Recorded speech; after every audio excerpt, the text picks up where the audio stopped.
श्री गणेशाय नमः। श्री सरस्वत्यै नमः।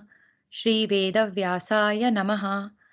अष्टपंचाशत्तमोऽध्यायः। विदुर और युधिष्ठिर की बातचीत तथा युधिष्ठिर का हस्तिनापुर में जाकर सबसे मिलना। वैशंपायन उवाच। वैशंपायन जी कहते हैं, जन्मेजय, तदनंतर राजा धृतराष्ट्र के बलपूर्वक भेजने पर विदुर जी अत्यंत वेगशाली, बलवान और अच्छी प्रकार काबू में आए हुए महान अश्वों से जुते रथ पर सवार हो परम बुद्धिमान पांडवों के समीप गए। महाबुद्धिमान विदुर जी उस मार्ग को तय करके राजा युधिष्ठिर की राजधानी में जा पहुंचे और वहां द्विजातियों से सम्मानित होकर उन्होंने नगर में प्रवेश किया। कुबेर ने कुबेर के भवन के समान सुशोभित राजमहल में जाकर धर्मात्मा विदुर धर्मपुत्र युधिष्ठिर से मिले। सत्यवादी महात्मा अजमीढ़ नंदन अजात शत्रु राजा युधिष्ठिर ने विदुर जी का यथावत आदर सत्कार करके उनसे पुत्र सहित धृतराष्ट्र की कुशल पूछी। युधिष्ठिर उवाच। युधिष्ठिर बोले, विदुर जी, आपका मन प्रसन्न नहीं जान पड़ता। आप कुशल से तो आए हैं। बूढ़े राजा धृतराष्ट्र के पुत्र उनके अनुकूल चलते हैं ना, तथा सारी प्रजा उनके वश में है ना। विदुर उवाच। विदुर ने कहा, राजन, इंद्र के समान प्रभावशाली महामना राजा धृतराष्ट्र अपने जाति भाइयों तथा पुत्रों सहित सकुशल हैं। अपने विनीत पुत्रों से वे प्रसन्न रहते हैं। उनमें शोक का अभाव है। वे महामना अपनी आत्मा में ही अनुराग रखने वाले हैं। कुरुराज धृतराष्ट्र ने पहले तुमसे कुशल और आरोग्य पूछकर यह संदेश दिया है कि वत्स, मैंने तुम्हारी सभा के समान ही एक सभा तैयार कराई है। तुम अपने भाइयों के साथ आकर अपने दुर्योधन आदि भाइयों की इस सभा को देखो। इसमें सभी इष्ट मित्र मिलकर द्यूत क्रीड़ा करें और मन बहलावें। हम सभी कौरव तुम सबसे मिलकर बहुत प्रसन्न होंगे। महामना राजा धृतराष्ट्र ने वहां जो जुए के स्थान बनवाए हैं उनको और वहां जुटकर बैठे हुए धूर्त जुआरियों को तुम देखोगे। राजन, मैं इसलिए आया हूं, तुम चलकर उस सभा एवं द्यूत क्रीड़ा का सेवन करो। तो विदुर जी यहाँ मैसेज तो दे रहे हैं धृतराष्ट्र का, साथ में ये भी कह रहे हैं। फिर से देखते हैं ध्यान से वो क्या कहते हैं। महामना राजा धृतराष्ट्र ने वहां जो जुए के स्थान बनाए हैं उनको और वहां जुटकर बैठे हुए धूर्त जुआरियों को तुम देखोगे। राजन, मैं इसलिए आया हूं, तुम चलकर उस सभा एवं द्यूत क्रीड़ा का सेवन करो। युधिष्ठिर उवाच। युधिष्ठिर ने पूछा, विदुर जी, जुए में तो झगड़ा फसाद होता है। कौन समझदार मनुष्य जुआ खेलना पसंद करेगा? अथवा आप क्या ठीक समझते हैं? हम सब लोग तो आपकी आज्ञा के अनुसार ही चलने वाले हैं। विदुर उवाच। विदुर जी ने कहा, विद्वान, मैं जानता हूं जुआ अनर्थ की जड़ है, इसलिए मैंने उसे रोकने का प्रयत्न भी किया। तथापि राजा धृतराष्ट्र ने मुझे तुम्हारे पास भेजा है। यह सुनकर तुम्हें जो कल्याणकर जान पड़े वह करो। युधिष्ठिर उवाच। युधिष्ठिर ने पूछा, विदुर जी, वहां राजा धृतराष्ट्र के पुत्रों को छोड़कर दूसरे कौन कौन धूर्त जुआ खेलने वाले हैं? यह मैं आपसे पूछता हूँ। आप उन सबको बताइए जिनके साथ मिलकर और सैकड़ों की बाजी लगाकर हमें जुआ खेलना पड़ेगा। विदुर ने कहा विदुर उवाच। विदुर ने कहा, राजन, वहां गांधार राज शकुनी है जो जुए का बहुत बड़ा खिलाड़ी है। वह अपनी इच्छा के अनुसार पासे फेंकने में सिद्ध हस्त है। उसे द्यूत विद्या के रहस्य का ज्ञान है। उसके सिवा राजा विविंशति, चित्रसेन, राजा सत्यव्रत, पुरुमित्र और जय भी वहां रहेंगे। युधिष्ठिर उवाच। युधिष्ठिर बोले, तब तो वहां बड़े भयंकर, कपटी और धूर्त जुआरी जुटे हुए हैं। विधाता का रचा हुआ यह संपूर्ण जगत दैव के ही अधीन है, स्वतंत्र नहीं है। बुद्धिमान विदुर जी, मैं राजा धृतराष्ट्र की आज्ञा से जुए में अवश्य चलना चाहता हूँ। पुत्र को पिता सदैव प्रिय है, अतः आपने मुझे जैसा आदेश दिया है वैसा ही करूंगा। मेरे मन में जुआ खेलने की इच्छा नहीं है। यदि मुझे विजयशील राजा धृतराष्ट्र सभा में न बुलाते तो मैं शकुनी से कभी जुआ न खेलता, किंतु बुलाने पर मैं कभी पीछे नहीं हटूंगा। यह मेरा सदा का नियम है। वैशंपायन उवाच। वैशंपायन जी कहते हैं, जन्मेजय, विदुर से ऐसा कहकर धर्मराज युधिष्ठिर ने तुरंत ही यात्रा की सारी तैयारी करने के लिए आज्ञा दे दी। फिर सवेरा होने पर उन्होंने अपने भाई बंधुओं, सेवकों तथा द्रौपदी आदि स्त्रियों के साथ हस्तिनापुर की यात्रा की। जैसे उत्कृष्ट तेज सामने आने पर आंख की ज्योति को हर लेता है, उसी प्रकार दैव मनुष्य की बुद्धि को हर लेता है। दैव से ही प्रेरित होकर मनुष्य रस्सी में बंधे हुए की भांति विधाता के वश में घूमता रहता है। ऐसा कहकर शत्रु दमन राजा युधिष्ठिर जुए के लिए राजा धृतराष्ट्र के उस बुलावे को सहन न करते हुए भी विदुर जी के साथ वहां जाने को उद्युत हो गए। बालीक द्वारा जाते हुए रथ पर बैठकर सॉरी बालीक द्वारा जोते हुए रथ पर बैठकर शत्रुसूदन पांडुकुमार युधिष्ठिर ने अपने भाइयों के साथ हस्तिनापुर की यात्रा प्रारंभ की। वे अपनी राजलक्ष्मी से देदीप्यमान हो रहे थे। उन्होंने ब्राह्मणों को आगे करने का प्रस्थान किया उन्होंने ब्राह्मणों को आगे करके प्रस्थान किया। सबसे पहले राजा युधिष्ठिर ने अपने सेवकों को हस्तिनापुर की ओर चलने का आदेश दिया। वे नरश्रेष्ठ राज सेवक महाराज की आज्ञा का पालन करने में तत्पर हो गए। तत्पश्चात महातेजस्वी राजा युधिष्ठिर समस्त सामग्रियों से सुसज्जित हो ब्राह्मणों से स्वस्ति वाचन कराकर पुरोहित धौम्य के साथ राजभवन से बाहर निकले। यात्रा की सफलता के लिए उन्होंने ब्राह्मणों को विधि पूर्वक धन देकर और दूसरों को भी मनोवांछित वस्तुएं अर्पित करके यात्रा प्रारंभ की। राजा के बैठने योग्य एक 60 वर्ष का गजराज सब आवश्यक सामग्रियों से सुसज्जित करके लाया गया। वह समस्त शुभ लक्षणों से संपन्न था। उसकी पीठ पर सोने का सुंदर हौदा कसा गया था। महाराज युधिष्ठिर पूर्वोक्त रथ से उतरकर उस गजराज पर आरूढ़ हो हौदे में बैठे। उस समय वे हार, किरीट तथा अन्य सभी आभूषणों से विभूषित हो अपनी स्वर्ण गौर कांति तथा उत्कृष्ट राजोचित शोभा से सुशोभित हो रहे थे। उन्हें देखकर ऐसा जान पड़ता था मानो सोने की वेदी पर स्थापित अग्निदेव घी की आहुति से प्रज्वलित हो रहे हो। उनका ऐसा तेज था। तदनंतर हर्ष में भरे हुए मनुष्यों तथा वाहनों के साथ राजा युधिष्ठिर वहां से चल पड़े। वे राज परिवार के लोगों से भरे हुए पूर्वोक्त रथ के महान घोष से समस्त आकाश मंडल को गुंजाते जा रहे थे। सूत, मागध और बंदीजन नाना प्रकार की स्तुतियों द्वारा उनके गुण गाते थे। उस समय विशाल सेना से घिरे हुए राजा युधिष्ठिर अपनी किरणों से आवृत्त हुए सूर्य देव की भांति शोभा पा रहे थे। उनके मस्तक पर श्वेत छत्र तना हुआ था, जिससे राजा युधिष्ठिर पूर्णिमा के चंद्रमा की भांति शोभा पाते थे। उनके चारों ओर स्वर्ण दंड विभूषित चमर डुलाए जाते थे। भरत श्रेष्ठ, पांडुनंदन युधिष्ठिर को मार्ग में बहुतेरे मनुष्य हर्षोल्लास में भरकर महाराज की जय हो कहते हुए शुभाशीर्वाद देते थे और यथोचित रूप से सिर झुकाकर उन सबको स्वीकार करते थे और वे यथोचित रूप से सिर झुकाकर उन सबको स्वीकार करते थे। उस मार्ग में दूसरे बहुत से मनुष्य एकाग्र चित्त हो मृगों पक्षियों की सी आवाज में निरंतर सुखपूर्वक कुरुराज युधिष्ठिर की स्तुति करते थे। जन्मेजय, इसी प्रकार जो सैनिक राजा युधिष्ठिर के पीछे पीछे जा रहे थे, उनका कोलाहल भी समूचे आकाश मंडल को स्तब्ध करके गूंज रहा था। हाथी की पीठ पर बैठे हुए बलवान भीमसेन राजा के आगे आगे जा रहे थे।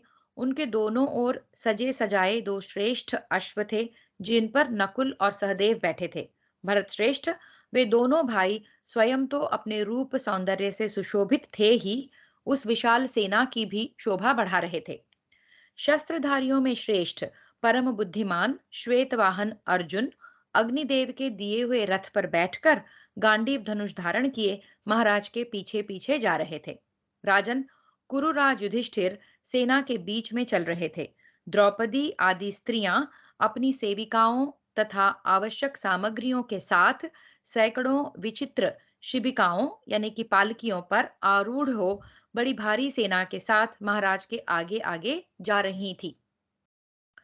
पांडवों की वह सेना हाथी घोड़ों तथा पैदल सैनिकों से भरी पूरी थी।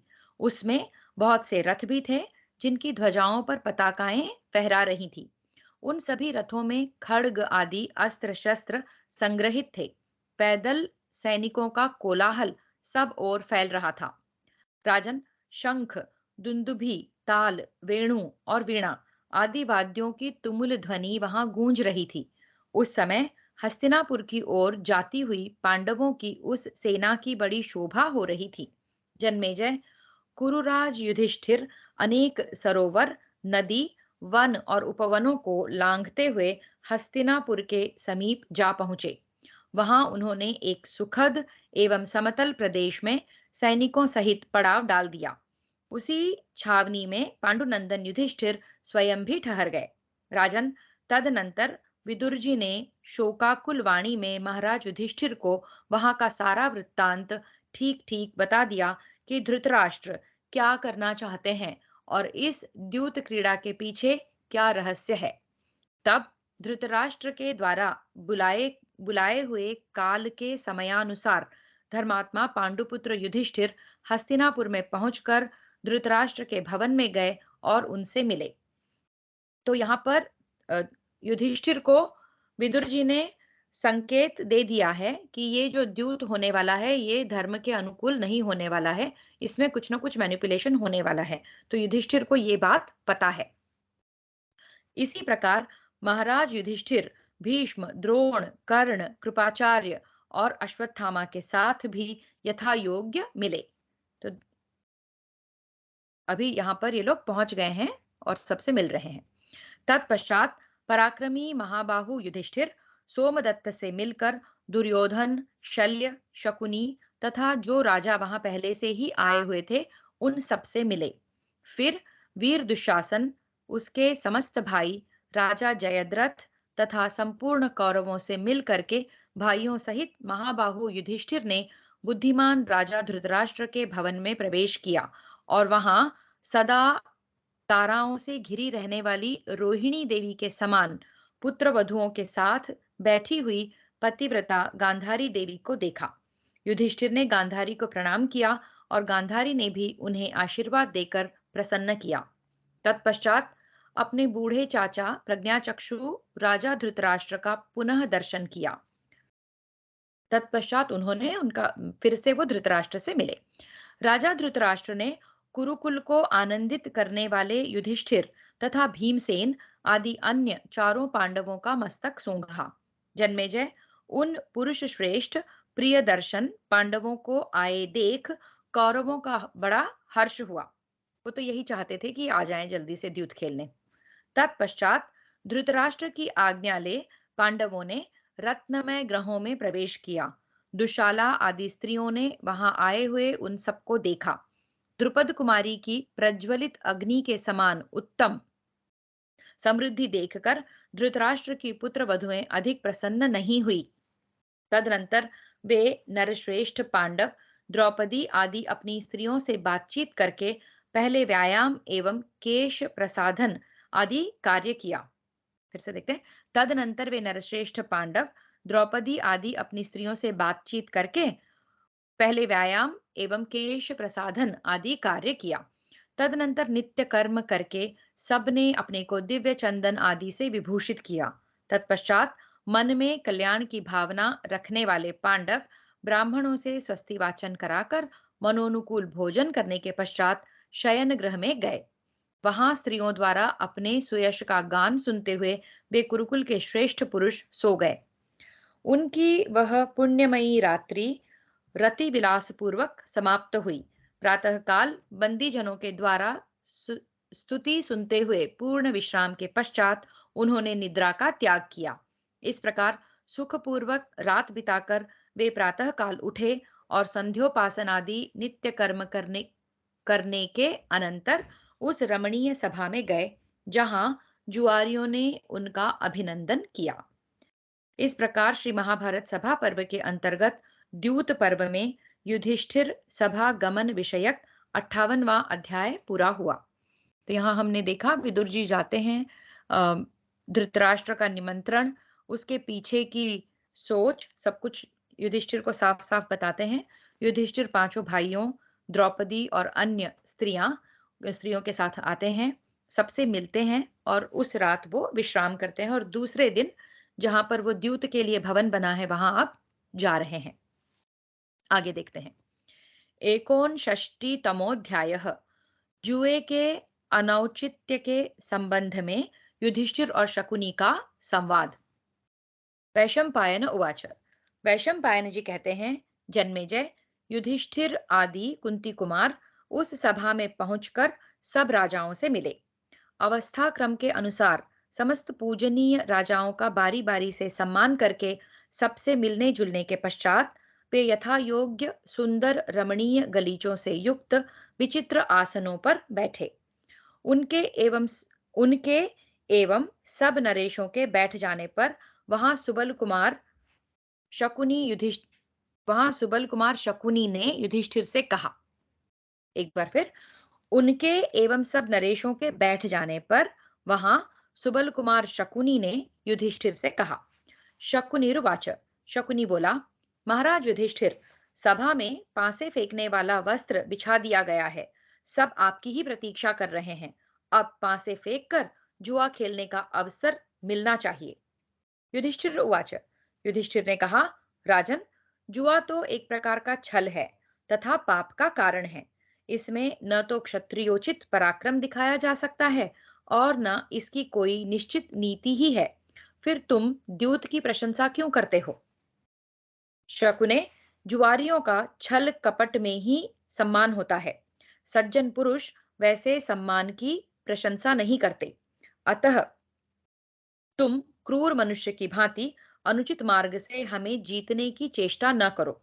शकुनिरुवाच। शकुनी बोला, जिस अंक पर पासा पड़ता है उसे जो पहले ही समझ लेता है, जो शठता का प्रतिकार करना जानता है एवं पासे फेंकने आदि समस्त व्यापारों में उत्साह पूर्वक लगा रहता है, तथा जो परम बुद्धिमान पुरुष द्यूत क्रीड़ा विषयक सब बातों की जानकारी रखता है, वही जुए का असली खिलाड़ी है। वह द्यूत क्रीड़ा में दूसरों की सारी शठतापूर्ण चेष्टाओं को सह लेता है। कुंती नंदन, यदि पासा विपरीत पड़ जाए तो हम खिलाड़ियों में से एक पक्ष को पराजित कर सकता है। अतः जय पराजय दैवाधीन पासों के ही आश्रित है। उसी से पराजय रूप दोष की प्राप्ति होती है। हारने की शंका तो हमें भी है, फिर भी हम खेलते हैं। अतः भूमिपाल, आप शंका न कीजिए, दांव लगाइए, अब विलंब न कीजिए। युधिष्ठिर उवाच। युधिष्ठिर ने कहा, मुनि श्रेष्ठ असित देवल ने मुनिश्रेष्ठ असित देवल ने जो सदा इन लोक द्वारों में भ्रमण करते रहते हैं, ऐसा कहा है कि जुआरियों के साथ शठता पूर्वक जो जुआ खेला जाता है पाप है। धर्मानुकूल विजय तो युद्ध में ही प्राप्त होती है। अतः क्षत्रियों के लिए युद्ध ही उत्तम है, जुआ खेलना नहीं। श्रेष्ठ पुरुष वाणी द्वारा किसी के प्रति अनुचित शब्द नहीं निकालते तथा कपटपूर्ण बर्ताव नहीं करते। कुटिलता और शठता से रहित युद्ध ही सत्पुरुषों का व्रत है। शकुने, हम लोग जिस धन से अपनी शक्ति के अनुसार ब्राह्मणों की रक्षा करने का ही प्रयत्न करते हैं, उसको तुम जुआ खेलकर हम लोगों से हड़पने की चेष्टा न करो। मैं धूर्ततापूर्ण बर्ताव के द्वारा सुख अथवा धन पाने की इच्छा नहीं करता, क्योंकि जुआरी के कार्य को विद्वान पुरुष अच्छा नहीं समझते। शकुनिर्वाच। शकुनी बोला, युधिष्ठिर, श्रोत्रिय विद्वान दूसरे श्रोत्रिय विद्वानों के पास जब उन्हें जीतने के लिए जाता है, तब शठता से ही काम लेता है। विद्वान अविद्वानों को शठता से ही पराजित करता है, परंतु इसे जनसाधारण शठता नहीं कहते। धर्मराज, जो द्यूत विद्या में पूर्ण शिक्षित हैं, वह अशिक्षितों पर शठता से ही विजय पाता है। विद्वान पुरुष अविद्वानों को जो परास्त करता है, वह भी शठता ही है। किंतु लोग उसे शठता नहीं कहते। धर्मराज युधिष्ठिर अस्त्र विद्या में निपुण योद्धा अनाड़ी को एवं बलिष्ठ पुरुष दुर्बल को शठता से ही जीतना चाहता है। इस प्रकार सब कार्यों में विद्वान पुरुष अविद्वानों को शठता से ही जीतते हैं, किंतु लोग उसे शठता नहीं कहते। इसी प्रकार आप यदि मेरे पास आकर यह मानते हैं कि आपके साथ शठता की जाएगी एवं यदि आपको भय मालूम होता है, तो इस जुए के खेल से निवृत्त हो जाइए। वो उसको चैलेंज कर रहा है अब। युधिष्ठिर उवाच, युधिष्ठिर ने कहा, राजन, मैं बुलाने पर पीछे नहीं हटता, यह मेरा निश्चित व्रत है। दैव बलवान है, मैं दैव के वश में हूं। अच्छा, तो यहाँ जिन लोगों का जमाव हुआ है, उनमें किसके साथ मुझे जुआ खेलना होगा? मेरे मुकाबले में बैठकर दूसरा कौन पुरुष दांव लगाएगा? इसका निश्चय हो जाए तो जुए का खेल प्रारंभ हो। दुर्योधन उवाच, दुर्योधन बोला, महाराज, दांव पर लगाने के लिए धन और रत्न तो मैं दूंगा, परंतु मेरी ओर से खेलेंगे ये मेरे मामा शकुनी। युधिष्ठिर उवाच, युधिष्ठिर ने कहा, दूसरे के लिए दूसरे का जुआ खेलना मुझे तो अनुचित ही प्रतीत होता है। विद्वान इस बात को समझ लो, फिर इच्छानुसार जुए का खेल प्रारंभ हो। इस प्रकार श्री महाभारत सभा पर्व के अंतर्गत द्यूत पर्व में युधिष्ठिर शकुनी संवाद विषयक 59वां अध्याय पूरा हुआ। तो यहाँ पर एक संवाद हुआ युधिष्ठिर और शकुनी के बीच में। और फिर दुर्योधन ने ये कहा कि दुर्योधन का धन होगा जो लगाया जाएगा दांव पर, लेकिन खेलने वाले मामा शकुनी होंगे। और अब द्यूत आरंभ हो रहा है ऐसा लगता है। देखते हैं आगे। षष्टितमोऽध्यायः द्यूत क्रीड़ा का आरंभ। वैशंपायन उवाच, वैशंपायन जी कहते हैं, राजन, जब जुए का खेल आरंभ होने लगा, उस समय सब राजा लोग धृतराष्ट्र को आगे करके उस सभा में आए। भारत, भीष्म, द्रोण, कृप और परम बुद्धिमान विदुर, ये सब लोग असंतुष्ट चित्त से ही धृतराष्ट्र के पीछे पीछे वहां आए। सिंह के समान ग्रीवा वाले वे महातेजस्वी राजा लोग कहीं एक एक आसन पर दो दो तथा कहीं पृथक पृथक एक एक आसन पर एक ही व्यक्ति बैठे। इस प्रकार उन्होंने वहां रखे हुए बहुसंख्यक विचित्र सिंहासनों को ग्रहण किया। राजन, जैसे महाभाग देवताओं के एकत्र होने से स्वर्गलोक सुशोभित होता है, उसी प्रकार उन आगंतुक नरेशों से उस सभा की बड़ी शोभा हो रही थी। महाराज, वे सब के सब वेद वेत्ता एवं शूरवीर थे तथा उनके शरीर तेजोयुक्त थे। उनके बैठ जाने के अनंतर वहां सुहृदों की द्यूत क्रीड़ा आरंभ हुई। ऑडियंस भी है, तरह तरह के तेजस्वी शूरवीर वेदों में पारंगत सब राजा हैं जो द्यूत को देख रहे हैं। युधिष्ठिर उवाच, युधिष्ठिर ने कहा, राजन, यह समुद्र के आवर्तन में उत्पन्न हुआ कांतिमान मणिरत्न बहुत बड़े मूल्य का है। मेरे हारों में यह सर्वोत्तम है। मेरे हारों में, जो गले में हार पहना जाता है, मेरे हारों में यह सर्वोत्तम है तथा इस पर उत्तम सुवर्ण जड़ा गया है, दांव लगाया जा रहा है। राजन, मेरी ओर से यही धन दांव पर रखा गया है। इसके बदले में तुम्हारी ओर से कौन सा धन दांव पर रखा जाता है, जिस धन के द्वारा तुम मेरे साथ खेलना चाहते हो? दुर्योधन उवाच, दुर्योधन बोला, मेरे पास भी मणियां और बहुत सा धन है। मुझे अपने धन पर अहंकार नहीं है। आप इस जुए को जीतिए।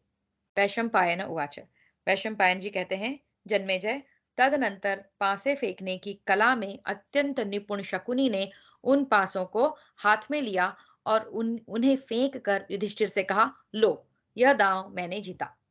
इस प्रकार श्री महाभारत सभा पर्व के अंतर्गत द्यूत पर्व में द्यूतारंभ विषयक 60वां अध्याय पूरा हुआ। द्यूत आरंभ हो गया है। युधिष्ठिर ने अपना बहुमूल्य हार दांव पे लगाया, दुर्योधन ने भी कुछ लगाया और शकुनी ने पासा फेंका और पहली बाजी शकुनी जीत गया, मतलब दुर्योधन जीत गया। आगे चलते हैं। एक षष्टितमोध्याय। जुए में शकुनी ने छल से प्रत्येक दांव पर युधिष्ठिर की हार। जुए में शकुनी के छल से प्रत्येक दांव पर युधिष्ठिर की हार। युधिष्ठिर उवाच, युधिष्ठिर ने कहा, शकुने, तुमने छल से इस दांव में मुझे हरा दिया, इसी पर तुम गर्वित हो उठे हो। आओ हम लोग पुनः परस्पर पासे फेंक कर जुआ खेलें। मेरे पास हजारों निष्कों से भरी हुई बहुत सी सुंदर पेटियां रखी है। निष्क यानी प्राचीन काल में प्रचलित एक सिक्का जो एक कर्ष अथवा 16 मासे सोने का बना होता है। तो एक सोने का पुराना सिक्का दांव पे लगाया है। किसने लगाया है? युधिष्ठिर ने। मेरे पास हजारों निष्कों से भरी हुई बहुत सी सुंदर पेटियां रखी है। सॉरी, ऐसे अ, कई पेटियां रखी है ऐसे सिक्कों से भरी हुई। इसके सिवा खजाना है, अक्षय धन है और अनेक प्रकार के सुवर्ण हैं। राजन, मेरा यह सब धन दांव पर लगा दिया गया।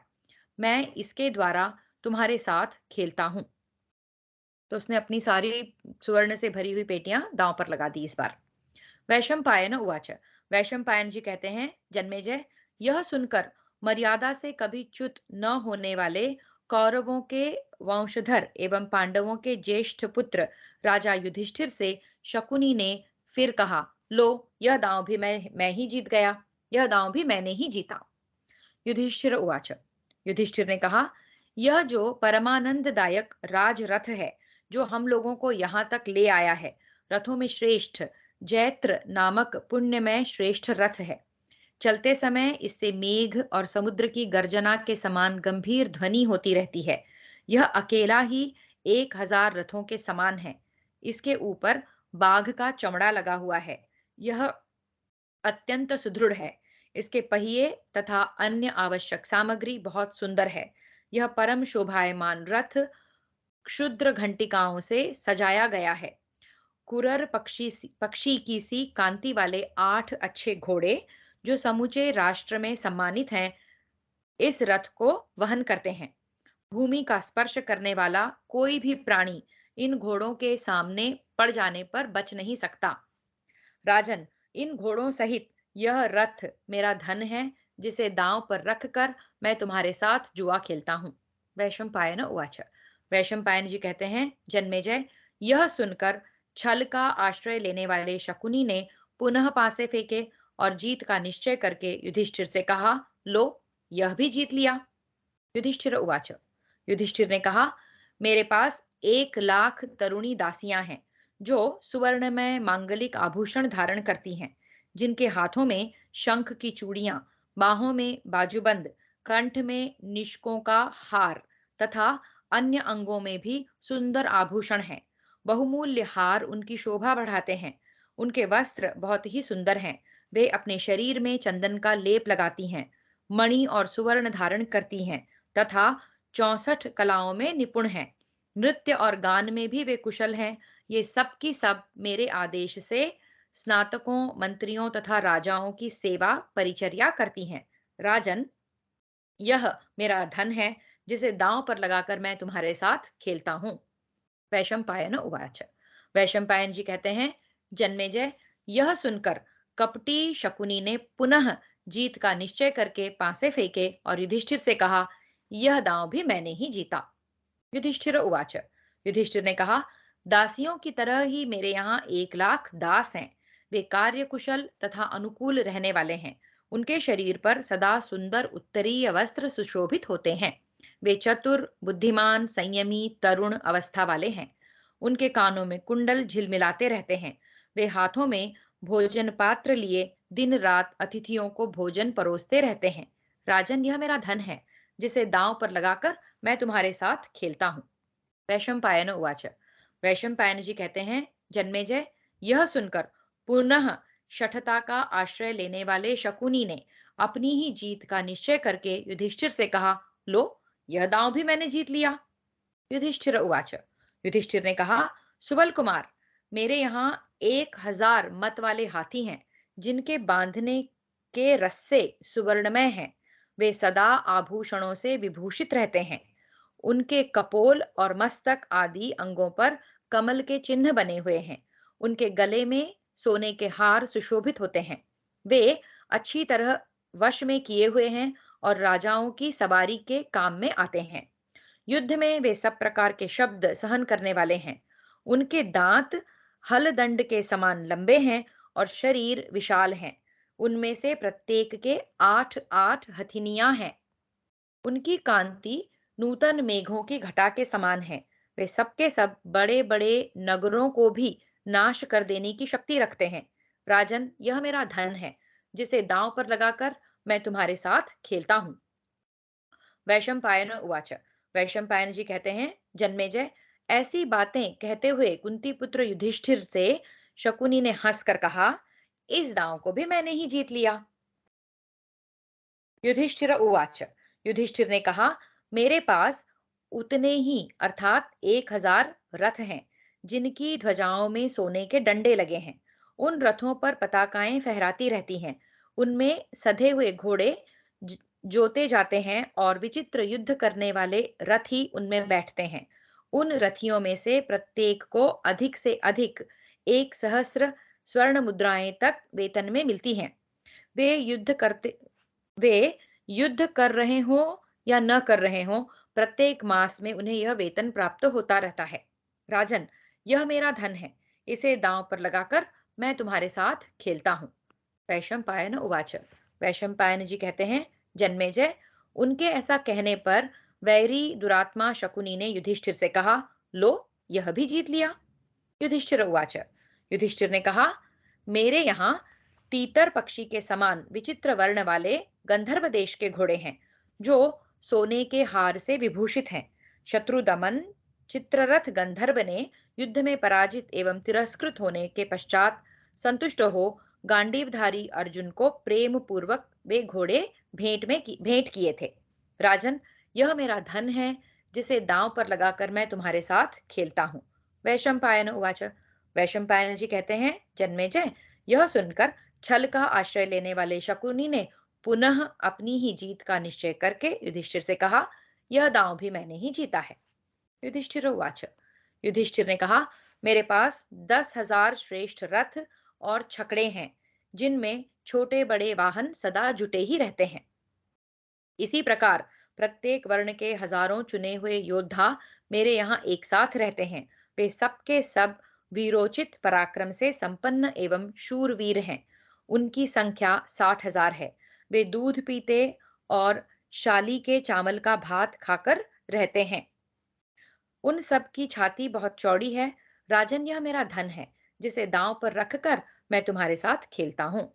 वैशंपायन उवाच। वैशंपायन जी कहते हैं, जन्मेजय, यह सुनकर शठता के उपासक शकुनी ने पुनः युधिष्ठिर से पूर्ण निश्चय के साथ कहा, यह दांव भी मैंने ही जीता है। युधिष्ठिर उवाच। युधिष्ठिर ने कहा, मेरे पास तांबे और लोहे की 400 निधियां यानी खजाने से भरी हुई पेटियां हैं। प्रत्येक में 5-5 द्रोण विशुद्ध सोना भरा हुआ है। वह सारा सोना तपाकर शुद्ध किया हुआ है। उसकी कीमत आंकी नहीं जा सकती।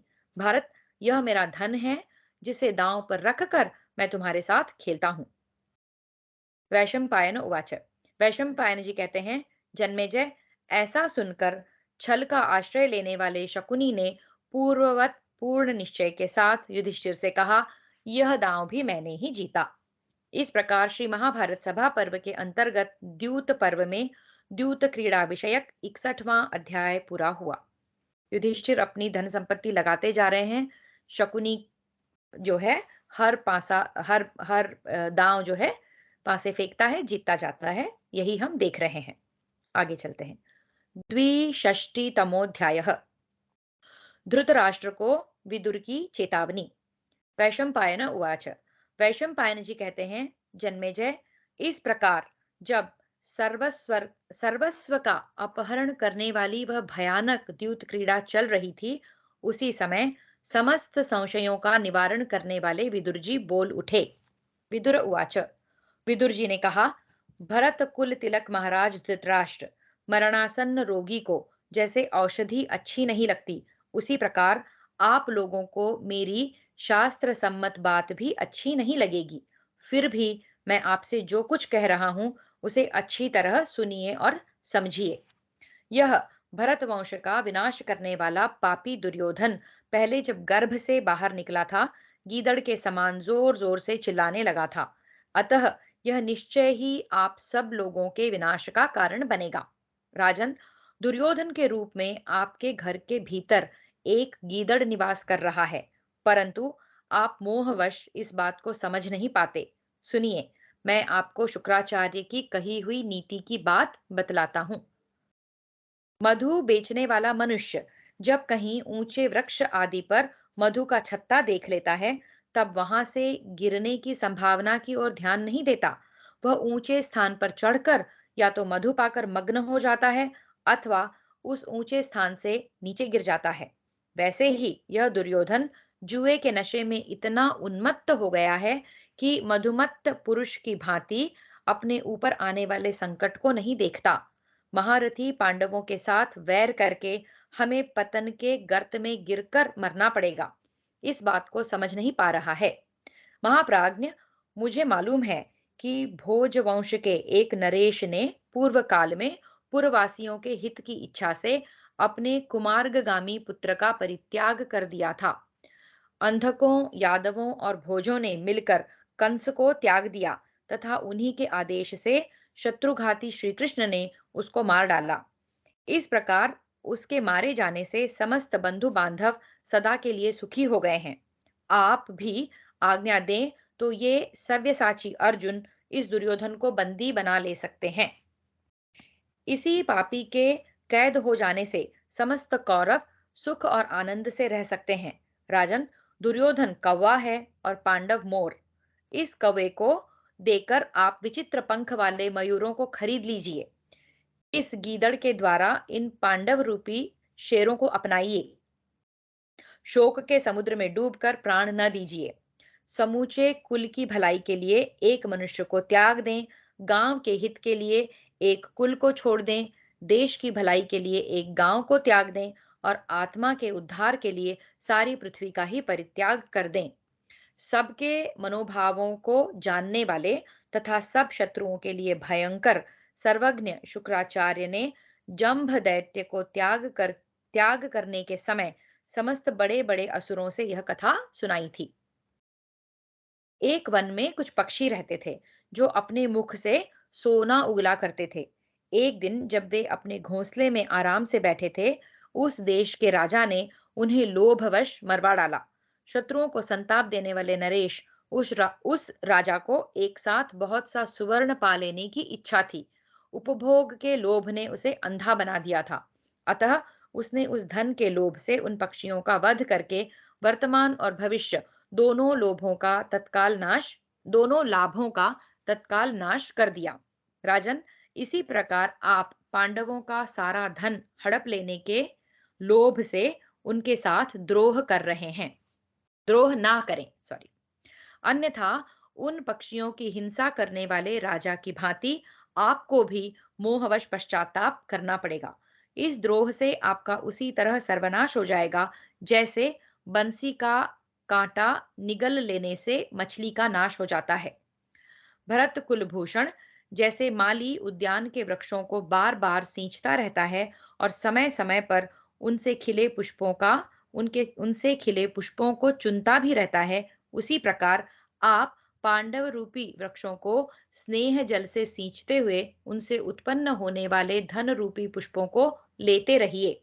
जैसे कोयला बनाने वाला वृक्षों को जलाकर भस्म कर देता है, उसी प्रकार आप उन्हें जड़ मूल सहित जलाने की चेष्टा न कीजिए। कहीं ऐसा न हो कि पांडवों के साथ विरोध करने के कारण आपको पुत्र, मंत्री और सेना के साथ यमलोक में जाना पड़े। भरतवंशीय राजन, देवताओं सहित साक्षात देवराज इंद्र ही क्यों न हो, जब कुंती पुत्र संगठित होकर युद्ध के लिए तैयार होंगे, उनका मुकाबला कौन कर सकता है। इस प्रकार श्री महाभारत सभा पर्व के अंतर्गत द्यूत पर्व में विदुर के हितकारक वचन संबंधी 62वां अध्याय पूरा हुआ। जिस तरह ये द्यूत क्रीड़ा चल रही है और जो दुर्योधन शकुनी ने मिलकर जो योजना बनाई थी, उस सब को मद्देनजर रखते हुए विदुर जी यहाँ सही समय पर वार्निंग दे रहे हैं। ये हमने इस अध्याय में देखा। वो धृतराष्ट्र को इस द्यूत को बंद करने के लिए और अपने सर्वनाश को समझकर अपने बेटे के कुकृत्यों को बंद करने के लिए चेतावनी दे रहे हैं। ये हमने यहाँ देखा। त्रिषष्टितमोऽध्यायः। विदुर जी के द्वारा जुए का घोर विरोध। विदुर उवाच। विदुर जी बोले, महाराज, जुआ खेलना झगड़े की जड़ है। इससे आपस में फूट पैदा होती है, जो बड़े भयंकर संकट की सृष्टि करती है। यह धृतराष्ट्र पुत्र दुर्योधन उसी का आश्रय लेकर इस समय भयानक वैर की सृष्टि कर रहा है। दुर्योधन के अपराध से प्रतीप, शंतनु, भीमसेन तथा बाली के वंशज सब प्रकार से घोर संकट में पड़ जाएंगे। ये भीमसेन कौन है बताया है? कुरुकुल के एक पूर्व पुरुष। अच्छा, तो विदुर जी कहते हैं कि दुर्योधन के अपराध से प्रतीप, शंतनु, भीमसेन तथा बाली के वंशज सब प्रकार से घोर संकट में पड़ जाएंगे। कुरुकुल का तो नाश होगा ही, बाकी भी कुलों को अफेक्ट होगा इसे। जैसे मत वाले बैल मदोन्मत्त होकर स्वयं ही अपने सींगों को तोड़ लेते हैं, उसी प्रकार यह दुर्योधन मदांधता के कारण स्वयं अपने राज्य से मंगल का बहिष्कार कर रहा है। राजन, जो वीर और विद्वान मनुष्य अपनी दृष्टि की अवहेलना करके दूसरे के चित्त के अनुसार चलता है, वह समुद्र में मूर्ख नाविक द्वारा चलाई जाती हुई नाव पर बैठे हुए मनुष्य के समान भयंकर विपत्ति में पड़ जाता है।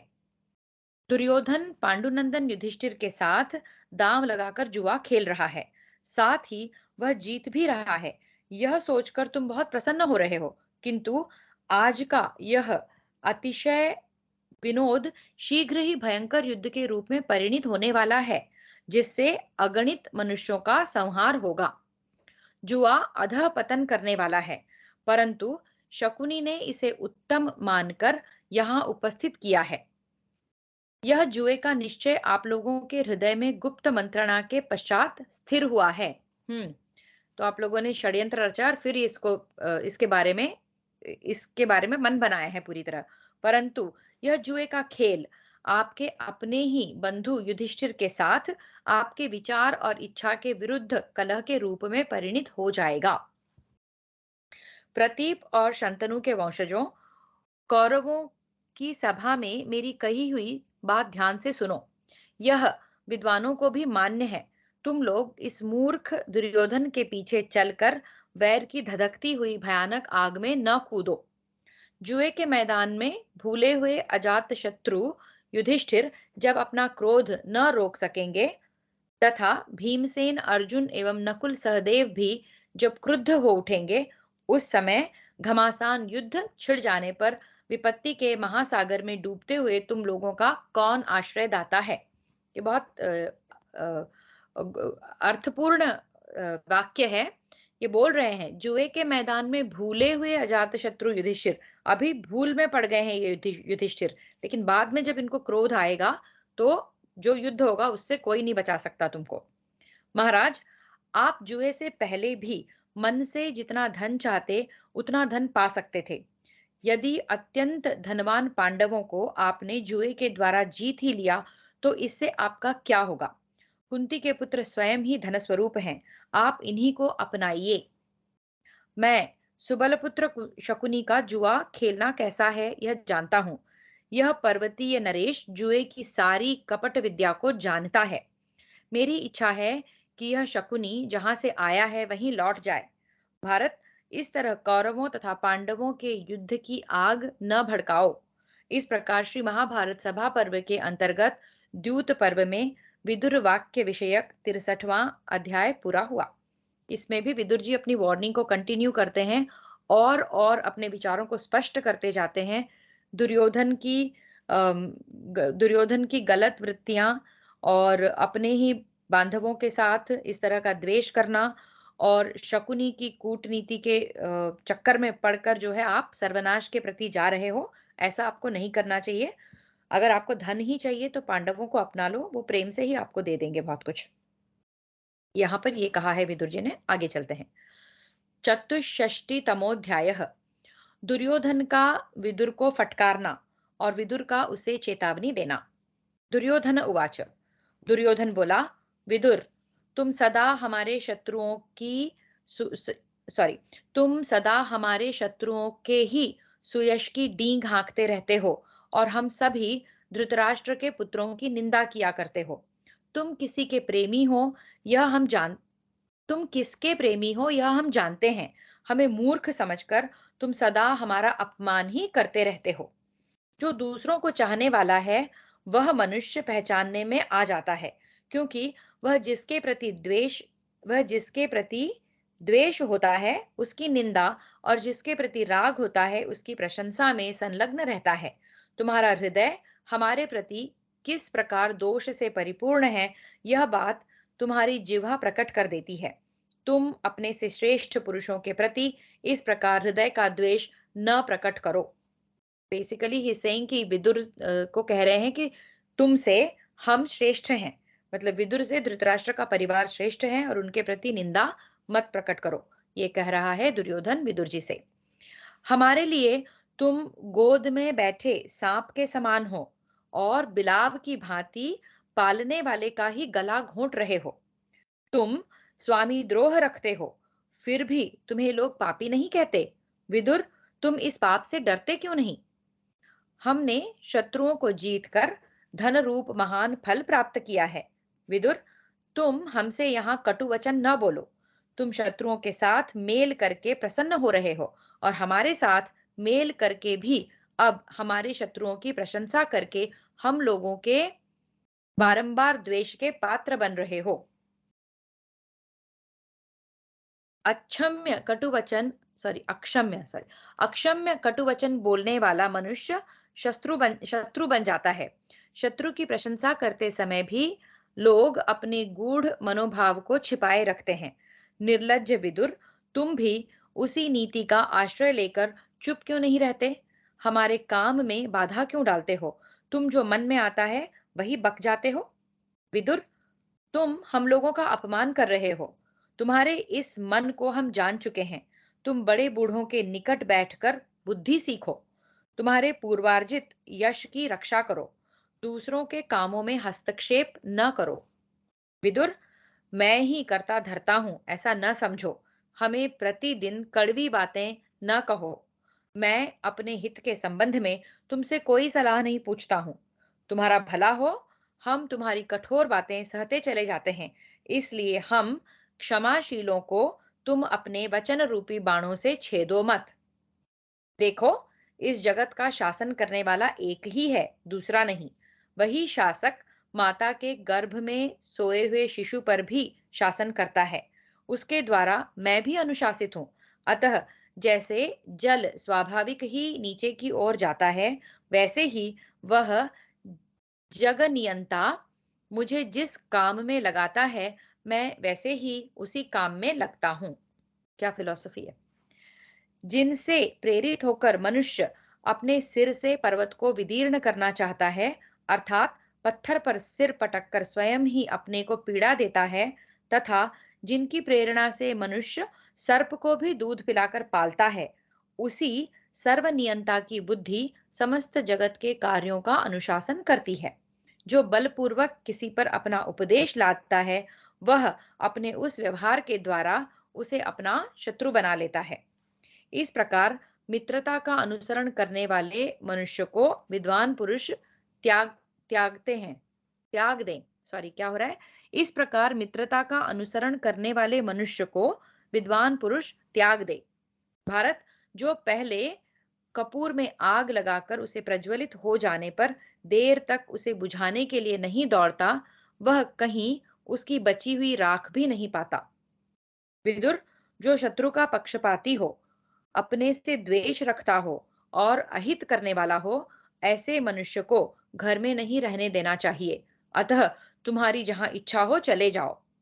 उल्टा स्त्री को मीठी मीठी बातों द्वारा कितनी ही सांत्वना दी जाए, वह पति को छोड़ ही देती है।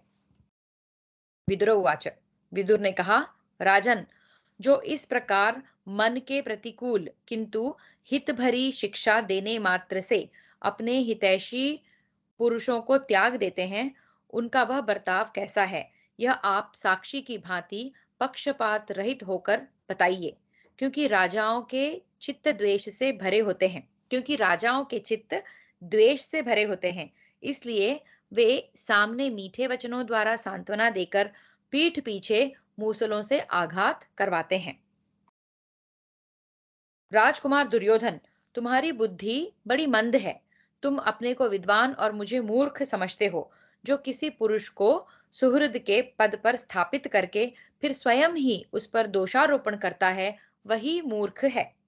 विदुर जी यहाँ पर मंत्री हैं, तो वो कह रहे हैं कि मैं एक पद पर स्थापित हूँ और मैं उस पद के निहित ये सब कह रहा हूँ, और तुम मुझ पे दोषारोपण कर रहे हो, ये तुम्हारी मूर्खता है।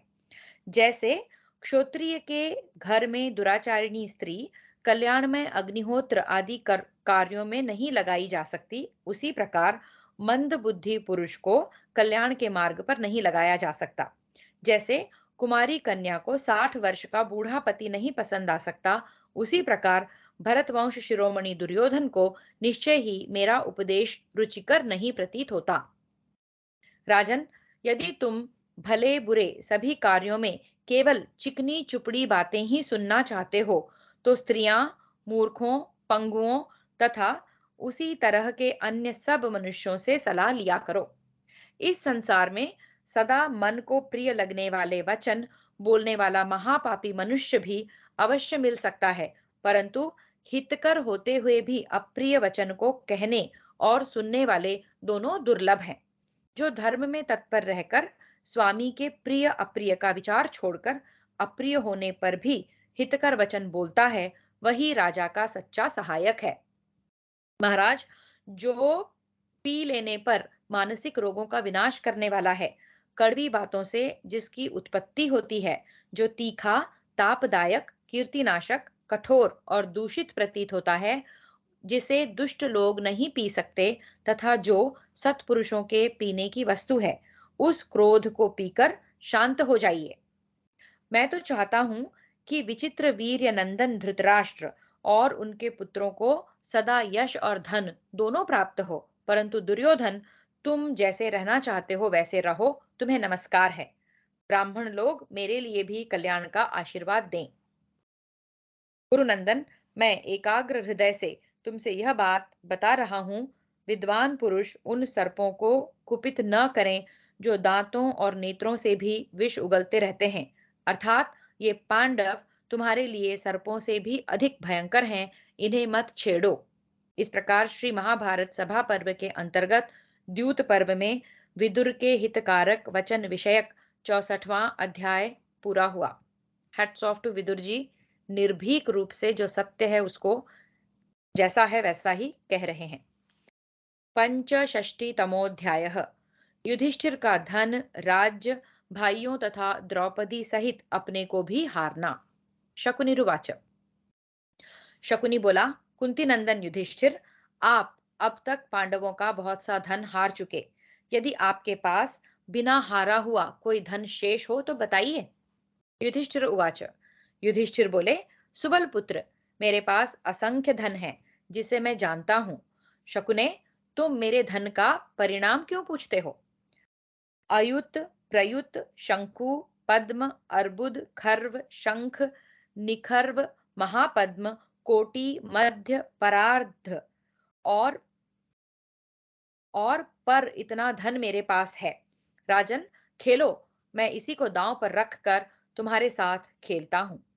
शकुनी चैलेंज पे चैलेंज किए जा रहा है और युधिष्ठिर जो है बातों में आए जा रहे हैं। वैशंपायन उवाच।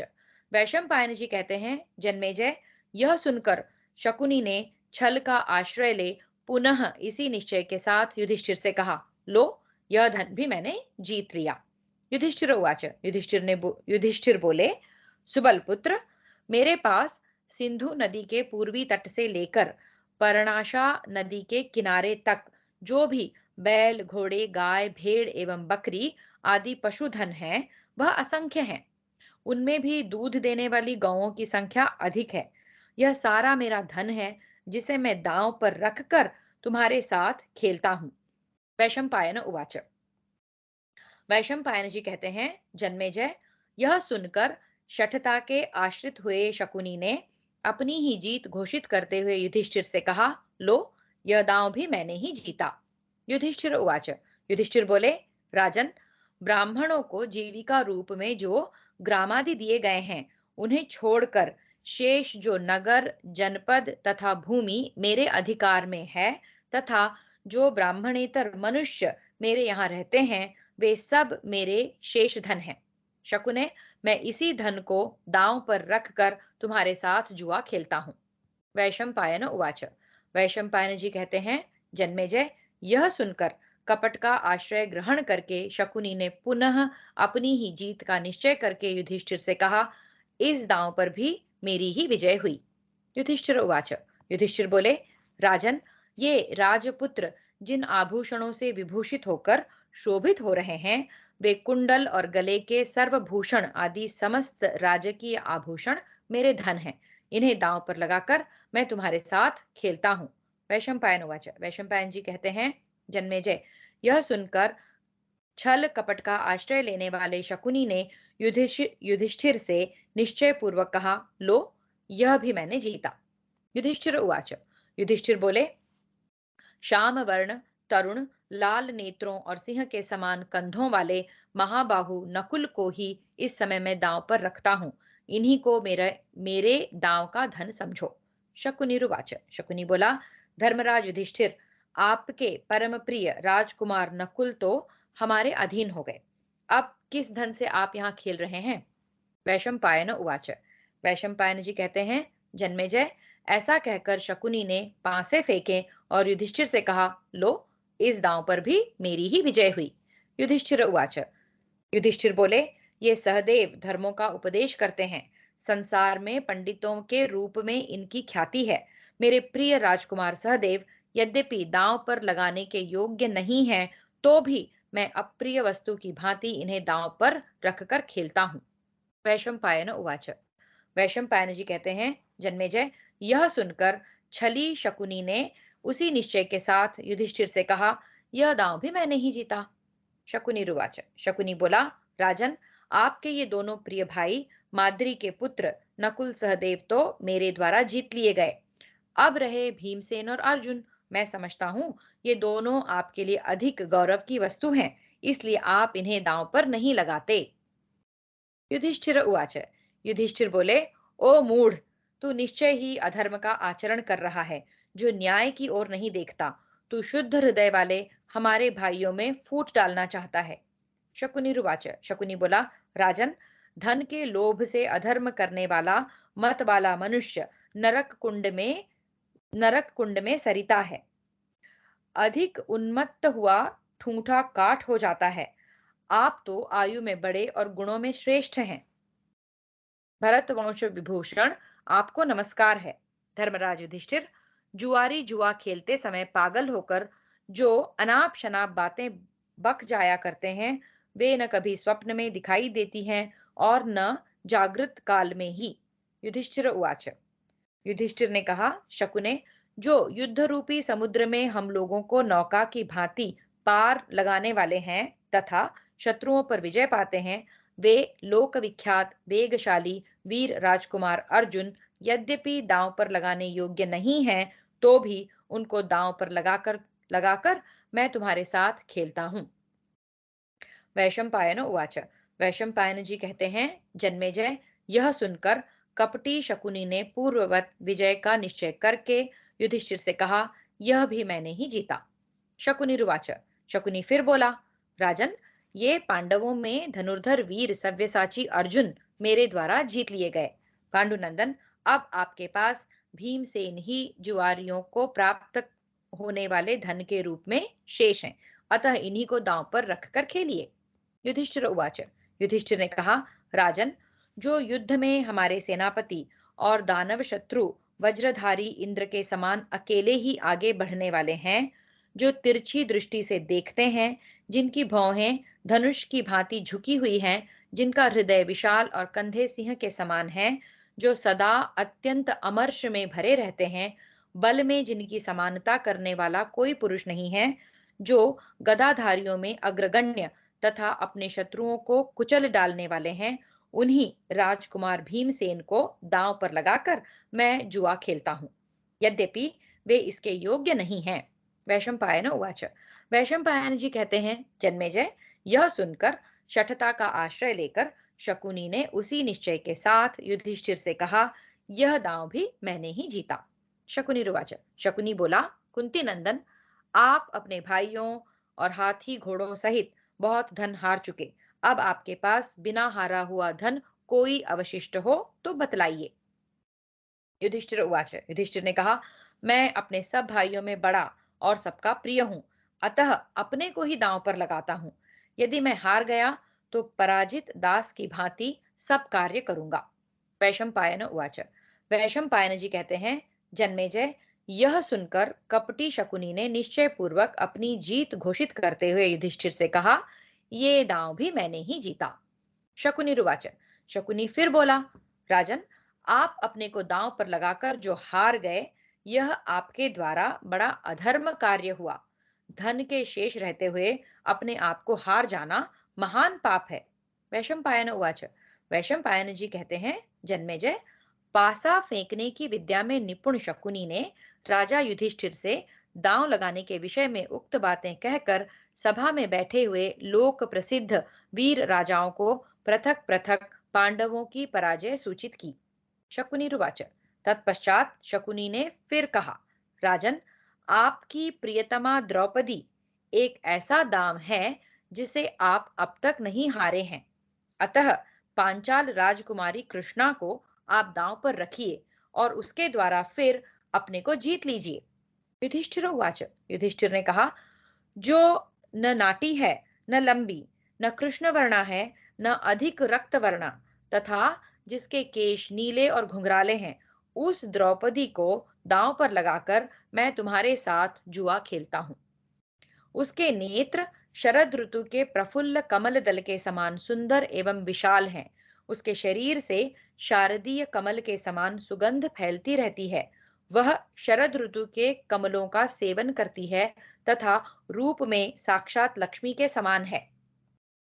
पुरुष जैसी स्त्री प्राप्त करने की अभिलाषा रखता है, उसमें वैसा ही दया भाव है, वैसी ही रूप संपत्ति है तथा वैसे ही शील स्वभाव है। वह समस्त सद्गुणों से संपन्न तथा मन के अनुकूल और प्रिय वचन बोलने वाली है। मनुष्य धर्म काम और अर्थ की सिद्धि मनुष्य धर्म काम और अर्थ की सिद्धि के लिए जैसी पत्नी की इच्छा रखता है, द्रौपदी वैसी ही है। वह ग्वालों और भेड़ों के चरवाहों से भी पीछे सोती और सबसे पहले जागती है। कौन सा कार्य हुआ और कौन सा नहीं हुआ, उन सब की वह जानकारी रखती है। उसका स्वेद बिंदुओं से विभूषित मुख कमल के समान सुंदर और मल्लिका के समान सुगंधित है। उसका मध्य भाग वेदी के समान कृश दिखाई देता है। उसके सिर के केश बड़े बड़े हैं, मुख और ओष्ठ अरुण वर्ण के हैं तथा उसके अंगों में अधिक रोमावलियां नहीं हैं। सुबल पुत्र, ऐसी सर्वांग सुंदरी सुमध्यमा पांचाल राजकुमारी द्रौपदी को दांव पर रखकर मैं तुम्हारे साथ जुआ खेलता हूँ। यद्यपि ऐसा करते हुए मुझे महान कष्ट हो रहा है। वैशंपायन उवाच। वैशंपायन जी कहते हैं, जन्मेजय, बुद्धिमान धर्मराज के ऐसा कहते ही उस सभा में बैठे हुए बड़े बूढ़े लोगों के मुख से धिक्कार है की आवाज आने लगी। राजन, उस समय सारी सभा में हलचल मच गई। राजाओं को बड़ा शोक हुआ। भीष्म द्रोण और कृपाचार्य आदि के शरीर से पसीना छूटने लगा। विदुर जी तो दोनों हाथों से अपना सिर थामकर बेहोश से हो गए। वे फुफकारते हुए सर्प की भांति उच्छ्वास लेकर मुंह नीचे किए हुए गंभीर चिंता में निमग्न हो बैठे बैठे रह गए। बाहलीक, प्रतीप के पौत्र सोमदत्त, भीष्म, संजय, अश्वत्थामा, भूरिश्रवा तथा धृतराष्ट्र पुत्र युयुत्सु, ये सब मुंह नीचे किए सर्पों के समान लंबी लंबी सांसें खींचते हुए अपने दोनों हाथ मलने लगे। धृतराष्ट्र मन ही मन प्रसन्न हो उनसे बार बार पूछ रहे थे, क्या हमारे पक्ष की जीत हो रही है? वे अपनी प्रसन्नता की आकृति को न छिपा सके। दुशासन आदि के साथ कर्ण को तो बड़ा हर्ष हुआ, परंतु अन्य सभासदों की आंखों से आंसू गिरने लगे। सुबल पुत्र शकुनी ने मैंने यह भी जीत लिया ऐसा कहकर पांसों को पुनः उठा लिया।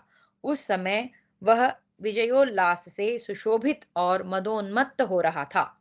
इस प्रकार श्री महाभारत सभा पर्व के अंतर्गत द्यूत पर्व में द्रौपदी पराजय विषयक 65वां अध्याय पूरा हुआ। तो यहाँ पर पांचों पांडव और द्रौपदी सब दांव पर चढ़ चुके, सब हार चुके, और द्रौपदी को दांव पर लगाने के लिए शकुनी ने युधिष्ठिर को उत्तेजित किया। षष्टष्टितमोऽध्यायः। विदुर का दुर्योधन को फटकारना। दुर्योधन उवाच। दुर्योधन बोला, विदुर यहाँ आओ, तुम जाकर पांडवों की प्यारी और मनोनुकूल पत्नी द्रौपदी को यहाँ ले आओ। वह पापचारिणी शीघ्र यहाँ आए और मेरे महल में झाड़ू लगाए। उसे वहीं दासियों के साथ रहना होगा। विदुर उवाच। विदुर बोले, ओ मूर्ख, तेरे जैसे नीच के मुख से ही ऐसा दुर्वचन निकल सकता है। अरे, तू काल पाश से बंधा हुआ है, इसलिए कुछ समझ नहीं पाता। तू ऐसे ऊंचे स्थान में लटक रहा है जहां से गिरकर प्राण जाने में अधिक विलंब नहीं, किंतु तुझे इस बात का पता नहीं है। तू एक साधारण मृग होकर व्याघ्रों को अत्यंत क्रुद्ध कर रहा है। मंदात्मन, तेरे सिर पर कोप में भरे हुए महान विषधर सर्प चढ़ आए हैं। तू उनका क्रोध न बढ़ा, यमलोक में जाने को उद्यत न हो। द्रौपदी कभी दासी नहीं हो सकती, क्योंकि राजा युधिष्ठिर जब पहले अपने को हार कर द्रौपदी को दांव पर लगाने का अधिकार खो चुके थे, उस दशा में उन्होंने इसे दांव पर रखा है। अतः मेरा विश्वास है कि द्रौपदी हारी नहीं गई। जैसे बांस अपने नाश के लिए ही फल धारण करता है, उसी प्रकार धृतराष्ट्र के पुत्र इस राजा दुर्योधन ने महान भयदायक वैर की सृष्टि के लिए इस जुए के खेल को अपनाया है। यह ऐसा मतवाला हो गया है कि मौत सिर पर नाच रही है, किंतु इसे उसका पता ही नहीं है। किसी को मर्मभेदी बात न कहे, किसी से कठोर वचन न बोले, नीच कर्म के द्वारा शत्रु को वश में करने की चेष्टा न करे, जिस बात से दूसरों को उद्वेग हो, जो जलन पैदा करने वाली और नरक की प्राप्ति करने वाली हो, वैसी बात मुंह से कभी न निकाले। मुंह से जो कटु वचन रूपी बाण निकलते हैं, उनसे आहत हुआ मनुष्य दिन रात शोक और चिंता में डूबा रहता है। वे दूसरे के मर्म पर ही आघात करते हैं। अतः विद्वान पुरुष को दूसरों के प्रति निष्ठुर वचनों का प्रयोग नहीं करना चाहिए। कहते हैं, एक बार कोई शस्त्र निगलने लगा, सॉरी, कहते हैं एक बकरा कोई शस्त्र निगलने लगा, किंतु जब वह निगला न जा सका, तब उसने पृथ्वी पर अपना सिर पटक पटक कर उस शस्त्र को निगल जाने का प्रयत्न किया, जिसका परिणाम यह हुआ कि वह भयानक शस्त्र उस बकरे का ही गला काटने वाला हो गया। इसी प्रकार तुम पांडवों से वैर न ठानो। कुंती के पुत्र किसी वनवासी, गृहस्थ, तपस्वी तथा विद्वान से ऐसी कड़ी बात कभी नहीं बोलते। तुम्हारे जैसे कुत्ते के से स्वभाव वाले मनुष्य ही सदा इस तरह दूसरों को भूखा करते हैं। धृतराष्ट्र का पुत्र नरक के अत्यंत भयंकर एवं कुटिल द्वार को नहीं देख रहा है। दुशासन के साथ कौरवों में से बहुत से लोग दुर्योधन की इस द्यूत क्रीड़ा में उसके साथी बन गए। चाहे तुम्बी जल में डूब जाए, पत्थर तैरने लग जाए तथा नौकाएं भी सदा ही जल में डूब जाया करें, परंतु धृतराष्ट्र का यह मूर्ख पुत्र राजा दुर्योधन मेरी हितकर बातें नहीं सुन सकता। यह दुर्योधन निश्चय ही कुरुकुल का नाश करने वाला होगा। इसके द्वारा अत्यंत भयंकर सर्वनाश का अवसर उपस्थित होगा। यह अपने सुहृदों का पांडित्यपूर्ण हितकर वचन भी नहीं सुनता। इसका लोभ बढ़ता ही जा रहा है। इस प्रकार श्री महाभारत सभा पर्व के अंतर्गत द्यूत पर्व में विदुर वाक्य विषयक 66वां अध्याय पूरा हुआ। सप्तषष्टितमोऽध्यायः। प्रातिकामी के बुलाने से न आने पर दुशासन का सभा में द्रौपदी को केश पकड़कर घसीट कर लाना एवं सभासदों से द्रौपदी का प्रश्न। वैशंपायन उवाच। वैशंपायन जी कहते हैं, जन्मेजय, धृतराष्ट्र पुत्र दुर्योधन गर्व से उन्मत्त हो रहा था। उसने विदुर को धिक्कार है, ऐसा कहकर प्रातिकामी की ओर देखा और सभा में बैठे हुए श्रेष्ठ पुरुषों के बीच उससे कहा, दुर्योधन उवाच। दुर्योधन बोला, प्रातिकामिन, तुम द्रौपदी को यहाँ ले आओ। तुम्हें पांडवों से कोई भय नहीं है। ये विदुर तो डरपोक हैं, अतः सदा ऐसी ही बातें कहा करते हैं। ये कभी हम लोगों की वृद्धि नहीं चाहते। वैशंपायन उवाच। वैशंपायन जी कहते हैं, जन्मेजय, दुर्योधन के ऐसा कहने पर राजा की आज्ञा शिरोधार्य करके वह सूत प्रातिकामी शीघ्र चला गया एवं जैसे कुत्ता सिंह की मांद में घुसे उसी प्रकार उस राजभवन में प्रवेश करके वह पांडवों की महारानी के पास गया। प्रातिकाम्युवाच। प्रातिकामी बोला, द्रुपद कुमारी, धर्मराज युधिष्ठिर जुए के मद से उन्मत्त हो गए थे। उन्होंने सर्वस्व हार कर आपको दांव पर लगा दिया। तब दुर्योधन ने आपको जीत लिया। याज्ञसेनी, अब आप धृतराष्ट्र के महल में पधारें। मैं आपको वहां दासी का काम करवाने के लिए ले चलता हूं। द्रौपद्युवाच। द्रौपदी ने कहा, प्रातिकामिन, तू ऐसी बात कैसे कहता है? कौन राजकुमार अपनी पत्नी को दांव पर रखकर जुआ खेलेगा? क्या राजा युधिष्ठिर जुए के नशे में इतने पागल हो गए हैं कि उनके पास जुआरियों को देने के लिए दूसरा कोई धन नहीं रह गया? प्रातिकाम्युवाच। प्रातिकामी बोला, राजकुमारी, जब जुआरियों को देने के लिए दूसरा कोई धन नहीं रह गया, तब अजात शत्रु पांडुनंदन युधिष्ठिर इस प्रकार जुआ खेलने लगे। पहले तो उन्होंने अपने भाइयों को दांव पर लगाया, उसके बाद अपने को, और अंत में आपको भी दांव पर रख दिया। द्रौपद्युवाच। द्रौपदी ने कहा, सूतपुत्र, तुम सभा में उन जुआरी महाराज के पास जाओ और जाकर यह पूछो कि आप पहले अपने को हारे थे या मुझे। सूतनंदन, यह जानकर आओ, तब मुझे ले चलो। राजा क्या करना चाहते हैं, यह जानकर ही मैं दुखिनी अबला उस सभा में चलूंगी। वैशंपायन उवाच। वैशंपायन जी कहते हैं, जन्मेजय, प्रातिकामी ने सभा में जाकर राजाओं के बीच में बैठे हुए युधिष्ठिर से द्रौपदी की वह बात कह सुनाई। उसने कहा, द्रौपदी आपसे पूछना चाहती हैं कि किस किस वस्तु के स्वामी रहते हुए आप मुझे हारे हैं। आप पहले अपने को हारे हैं या मुझे? राजन, उस समय युधिष्ठिर अचेत और निष्प्राण से हो रहे थे, अतः उन्होंने प्रातिकामी को भला बुरा कुछ भी उत्तर नहीं दिया। दुर्योधन उवाच। तब दुर्योधन बोला, सूतपुत्र, जाकर कह दो, द्रौपदी यहीं आकर अपने इस प्रश्न को पूछे। यहीं सब सभासद उसके प्रश्न और युधिष्ठिर के उत्तर को सुने। वैशंपायन उवाच। वैशंपायन जी कहते हैं, जन्मेजय, प्रातिकामी दुर्योधन के वश में था, इसलिए वह राजभवन में जाकर द्रौपदी से व्यथित होकर बोला। प्रातिकाम्युवाच। प्रातिकामी ने कहा, राजकुमारी, वे दुर्योधन आदि सभासद तुम्हें सभा में ही बुला रहे हैं। मुझे तो ऐसा जान पड़ता है, अब कौरवों के विनाश का समय आ गया है। जो दुर्योधन इतना गिर गया है कि तुम्हें सभा में बुलाने का साहस करता है, वह कभी अपने धन वैभव की रक्षा नहीं कर सकता। द्रौपद्युवाच। द्रौपदी ने कहा, सूतपुत्र, निश्चय ही विधाता का ऐसा ही विधान है। बालक और वृद्ध सबको सुख दुख प्राप्त होते हैं। जगत में एकमात्र धर्म को ही श्रेष्ठ बतलाया जाता है।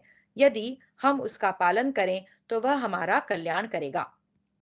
मेरे इस धर्म का उल्लंघन न हो, इसलिए तुम सभा में बैठे हुए कुरुवंशियों के पास जाकर मेरी यह धर्मानुकूल बात पूछो। इस समय मुझे क्या करना चाहिए? वे धर्मात्मा, नीतिज्ञ और श्रेष्ठ महापुरुष मुझे जैसी आज्ञा देंगे, मैं निश्चय ही वैसा करूंगी। द्रौपदी का यह कथन सुनकर सूत प्रातिकामिनी पुनः सभा में जाकर द्रौपदी के प्रश्नों को प्रातिकामी ने पुनः सभा में जाकर द्रौपदी के प्रश्नों को दोहराया, किंतु उस समय दुर्योधन के उस दुराग्रह को जानकर सभी नीचे मुंह किए बैठे रहे, कोई कुछ भी नहीं बोला। वैशंपायन उवाच। वैशंपायन जी कहते हैं, जन्मेजय, दुर्योधन क्या करना चाहता है, यह सुनकर युधिष्ठिर ने द्रौपदी के पास एक ऐसा दूत भेजा जिसे वह पहचानती थी, और उसी के द्वारा यह संदेश कहलाया, पांचाल राजकुमारी, यद्यपि तुम रजस्वला और नीवी को नीचे रखकर एक ही वस्त्र धारण कर रही हो, तो भी उसी दशा में रोती हुई सभा में आकर अपने श्वशुर के सामने खड़ी हो जाओ। तुम जैसी राजकुमारी को सभा में आई देख सभी सभासद मन ही मन इस दुर्योधन की निंदा करेंगे। राजन, वह बुद्धिमान दूत तुरंत द्रौपदी के भवन में गया। वहां उसने धर्मराज का निश्चित मत उसे बता दिया। इधर महात्मा पांडव सत्य के बंधन से बंधकर अत्यंत दीन और दुखमग्न हो गए। उन्हें कुछ भी सूझ नहीं पड़ता था। उनके दीन मुंह की ओर देखकर राजा दुर्योधन अत्यंत प्रसन्न हो सूत से बोला, प्रातिकामिन, तुम द्रौपदी को यहीं ले आओ। उसके सामने ही धर्मात्मा कौरव उसके प्रश्नों का उत्तर देंगे। तदनंतर दुर्योधन के वश में रहने वाले प्रातिकामी ने द्रौपदी के क्रोध से डरते हुए अपने मान सम्मान की परवाह न करके पुनः सभासदों से पूछा, मैं द्रौपदी को क्या उत्तर दूं? दुर्योधन उवाच। दुर्योधन बोला, दुशासन, यह मेरा सेवक सूत पुत्र प्रातिकामी बड़ा मूर्ख है। इसे भीमसेन का डर लगा हुआ है। तुम स्वयं द्रौपदी को यहाँ पकड़ लाओ। हमारे शत्रु पांडव इस समय हम लोगों के वश में हैं। वे तुम्हारा क्या कर लेंगे? भाई का यह आदेश सुनकर राजकुमार दुशासन उठ खड़ा हुआ और लाल आंख किए वहां से चल दिया। महारथी पांडवों के महल में प्रवेश करके उसने राजकुमारी द्रौपदी से इस प्रकार कहा, पांचाली, आओ आओ, तुम जुए में जीती जा चुकी हो। कृष्णे, अब लज्जा छोड़कर दुर्योधन की ओर देखो। कमल के समान विशाल नेत्रों वाली द्रौपदी, हमने धर्म के अनुसार तुम्हें प्राप्त किया है, अतः तुम कौरवों की सेवा करो। अभी राजसभा में चली चलो।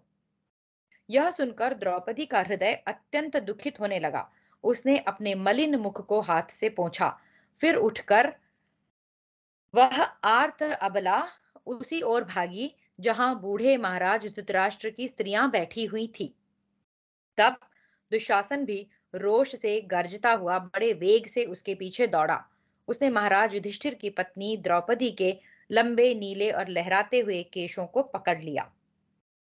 जो केश राजसूय महायज्ञ के अव अवभ्रस अवभृत स्नान में मंत्रपूत जल से सींचे गए थे, उन्हीं को दुशासन ने पांडवों के पराक्रम की अवहेलना करके बलपूर्वक पकड़ लिया। लंबे लंबे केशों वाली वह द्रौपदी यद्यपि सनाथा थी, तो भी दुशासन उस बेचारी आर्त अबला को अनाथ की भांति घसीटता हुआ सभा के समीप ले आया और जैसे वायु केले के वृक्ष को झकझोर कर झुका दे जैसे वायु केले के वृक्ष को झकझोर कर झुका देता है, उसी प्रकार वह द्रौपदी को बलपूर्वक खींचने लगा। दुशासन के खींचने से द्रौपदी का शरीर झुक गया। उसने धीरे से कहा, ओ मंदबुद्धि दुष्टात्मा दुशासन, मैं रजस्वला हूं तथा मेरे शरीर पर एक ही वस्त्र है। इस दशा में मुझे सभा में ले जाना अनुचित है। यह सुनकर दुशासन उसके काले काले केशों को और जोर से पकड़कर कुछ बकने लगा।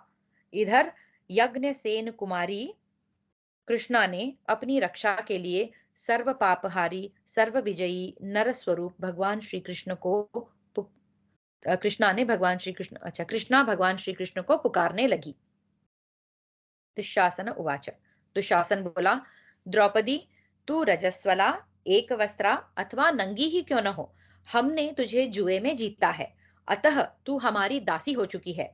इसलिए अब तुझे हमारी इच्छा के अनुसार दासियों में रहना पड़ेगा। वैशंपायन उवाच। वैशंपायन जी कहते हैं, जन्मेजय, उस समय द्रौपदी के केश बिखर गए थे। दुशासन के झकझोरने से उसका आधा वस्त्र भी खिसक कर गिर गया। वह लाज से गड़ी जाती थी और भीतर ही भीतर क्रोध से दग्ध हो रही थी। उसी दशा में वह धीरे से इस प्रकार बोली, द्रौपद्युवाच। द्रौपदी ने कहा, अरे दुष्ट, ये सभा में शास्त्रों के विद्वान, कर्मठ और इंद्र के समान तेजस्वी मेरे पिता के समान सभी गुरुजन बैठे हुए हैं। मैं उनके सामने इस रूप में खड़ी होना नहीं चाहती। क्रूर कर्मा दुराचारी दुशासन, तू इस प्रकार मुझे न खींच, मुझे वस्त्रहीन मत कर। इंद्र आदि देवता भी तेरी सहायता के लिए आ जाएं, तो भी मेरे पति राजकुमार पांडव तेरे इस अत्याचार को सहन नहीं कर सकेंगे। धर्मपुत्र महात्मा युधिष्ठिर धर्म में ही स्थित हैं। धर्म का स्वरूप बड़ा सूक्ष्म है। सूक्ष्म बुद्धि वाले धर्म पालन में निपुण महापुरुष ही उसे समझ सकते हैं। मैं अपने पति के गुणों को छोड़कर वाणी द्वारा उनके परिणाम तुल्य छोटे से छोटे दोष को भी कहना नहीं चाहती। उनके परमाणु तुल्य, सॉरी, हाँ फिर से, मैं अपने पति के गुणों को छोड़कर वाणी द्वारा उनके परमाणु तुल्य छोटे से छोटे दोष को भी कहना नहीं चाहती। अरे, तू इन कौरव वीरों के बीच में जो मुझ रजस्वला स्त्री को खींच कर लिए जा रहा है, यह अत्यंत पापपूर्ण कृत्य है। मैं देखती हूँ यहाँ कोई भी मनुष्य तेरे इस कुकर्म की निंदा नहीं कर रहे हैं। निश्चय ही ये सब लोग तेरे मत में हो गए हैं। अहो धिक्कार है! भरत वंश के नरेशों का धर्म निश्चय ही नष्ट हो गया है तथा क्षत्रिय धर्म के जानने वाले इन महापुरुषों का सदाचार भी लुप्त हो गया, क्योंकि यहाँ कौरवों की धर्म मर्यादा का उल्लंघन हो रहा है, तो भी सभा में बैठे हुए सभी कुरुवंशी चुपचाप देख रहे हैं।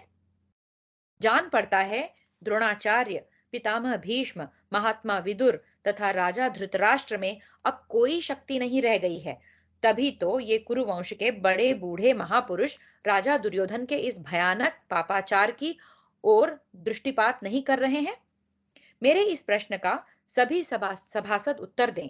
राजाओं, आप लोग क्या समझते हैं? धर्म के अनुसार मैं जीती गई हूं या नहीं? वैशंपायन उवाच। वैशंपायन जी कहते हैं, जन्मेजय, इस प्रकार करुण स्वर में विलाप करती सुमध्यमा द्रौपदी ने क्रोध में भरे हुए अपने पतियों की ओर तिरछी दृष्टि से देखा। पांडवों के अंग अंग में क्रोध की अग्नि व्याप्त हो गई थी।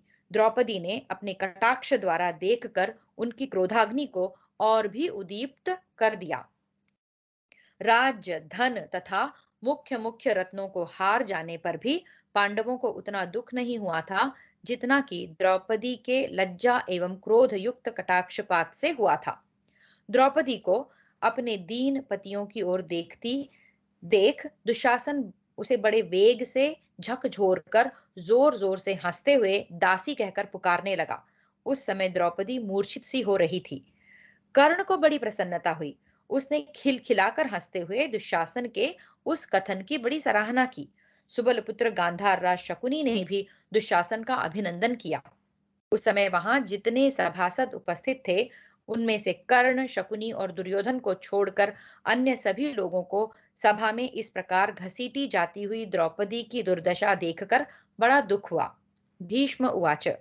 उस समय भीष्म ने कहा, सौभाग्यशालिनी बहू, धर्म का स्वरूप अत्यंत सूक्ष्म होने के कारण मैं तुम्हारे इस प्रश्न का ठीक ठीक विवेचन नहीं कर सकता। जो स्वामी नहीं है वह पराये धन को दांव पर नहीं लगा सकता, परंतु स्त्री को सदा अपने स्वामी के अधीन देखा जाता है। अतः इन सब बातों पर विचार करने से मुझसे कुछ कहते नहीं बनता। मेरा विश्वास है कि धर्मराज युधिष्ठिर धन समृद्धि से भरी हुई इस सारी पृथ्वी को त्याग सकते हैं, किंतु धर्म को नहीं छोड़ सकते। इन पांडु नंदन ने स्वयं कहा है कि मैं अपने को हार गया, अतः मैं इस प्रश्न का विवेचन नहीं कर सकता।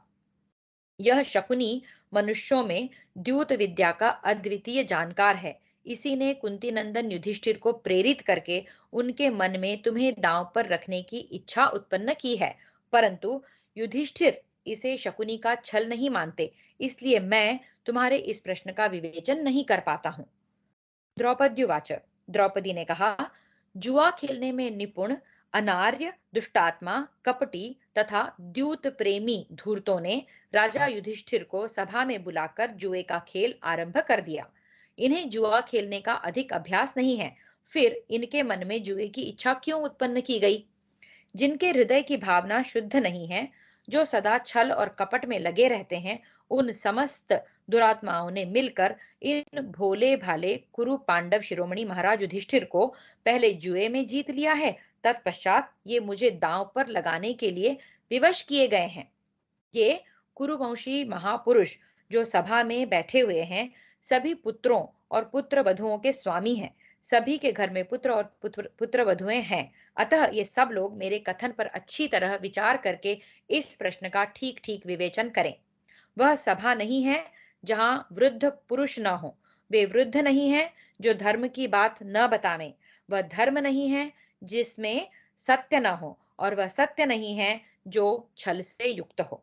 फिर से ये द्रौपदी कह रही है, वह सभा नहीं है जहां वृद्ध पुरुष न हो, वे वृद्ध नहीं है जो धर्म की बात न बतावें, वह धर्म नहीं है जिसमें सत्य न हो, और वह सत्य नहीं है जो छल से युक्त हो। वैशंपायन उवाच। वैशंपायन जी कहते हैं, जन्मेजय, इस प्रकार द्रौपदी करुण स्वर में बोलकर रोती हुई अपने दीन पतियों की ओर देखने लगी। उस समय दुशासन ने उसके प्रति कितने ही अप्रिय, कठोर एवं कटु वचन कहे। कृष्णा रजस्वलावस्था में घसीटी जा रही थी। उसके सिर का कपड़ा सरक गया था। वह इस तिरस्कार के योग्य कदापि नहीं थी। उसकी यह दुरवस्था देखकर भीमसेन को बड़ी पीड़ा हुई। वे युधिष्ठिर की ओर देखकर अत्यंत कुपित हो उठे। इस प्रकार श्री महाभारत सभा पर्व के अंतर्गत द्यूत पर्व में द्रौपदी प्रश्न विषयक 67वां अध्याय पूरा हुआ। हरि ओम।